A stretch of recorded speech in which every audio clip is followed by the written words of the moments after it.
Hey, how's it going? My name's Nat. Welcome to Newsbreak. Today, we're celebrating Lunar New Year. We find out about the sport of ski jumping and get to the bottom of all this teddy throwing. But before we get into that, why don't you hit that subscribe button? It's Lunar New Year, and today marks the start of the Year of the Tiger. People on Earth, and even in space, have been busy celebrating. Here's Kale.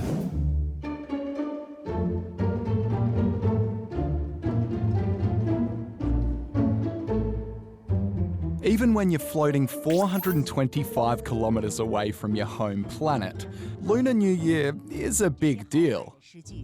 At least it was for these taikonauts on board the Chinese space station. Back down on Earth, and the celebrations are a bit more extravagant.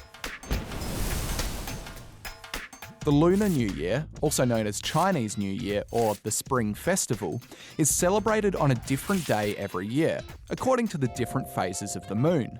And each year is given one of 12 animals. This year, it's the tiger. All of these fireworks and noises and colours are said to scare away an ancient monster called Nian. The Lunar New Year is usually a time to catch up and have a big feast with your family, but obviously these last few years have been a bit different. These guys are celebrating virtually with their grandparents back in China. And for the first time, no events will be held in Melbourne's Chinatown. Still, the Spring Festival is a special time for billions of people across the globe. So, happy Year of the Tiger. Wet weather in South Australia has been causing some really big problems. Floodwaters have left some roads and railway lines underwater or damaged, including along the Stuart Highway, the main link between Adelaide and Darwin. So supplies to the state's north and through to the Northern Territory haven't been able to get through. The Air Force has been airdropping emergency supplies to Coober Pedy, but there's more rain expected, so it might be a few weeks before things return to normal. Well, the Winter Olympics are just days away, so we thought we'd tell you about the sport of ski jumping. Here's Leela. Ski jumping looks terrifying and also very cool. But any pro ski jumper you watch most likely started out looking like this.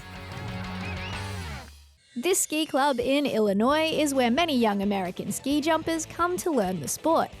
The idea is pretty simple. Ski down a steep ramp that curves upward at the end and jump as far as you can. Do the 10 meter, and the 10 is like fast. Yeah.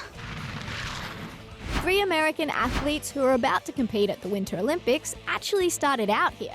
Always a big skier, but Norge was pretty much the only place a little kid could jump off the ground. My neighbors told my family about a competition happening at Norge, so we checked it out. I thought it was really cool, and I decided I wanted to give it a try. It is a very exciting thing for the young kids to look up and know that we have athletes from this club who are competing all over the world. So while they might be competing on the world stage one day, for now, it's about getting up there. I think the funnest part's probably to fly. That does sound like fun. Is it too late to take up ski jumping? Now it's time to grab your soft and fluffy things for some soft and fluffy stories. Soft and fluffy. A regular ice hockey match with a not-so-regular twist. Tens of thousands of soft, fluffy bears tossed onto the ice by fans. Crowds take part in the annual tradition after the home team scores its first goal. The stuffed toys are then donated to various charities. At the end of the night, a record-breaking 52,000 plushies were collected. Nice. Pillow fighting. Not the first pro combat sport that comes to mind, but in Florida in the US, it's hit the big time.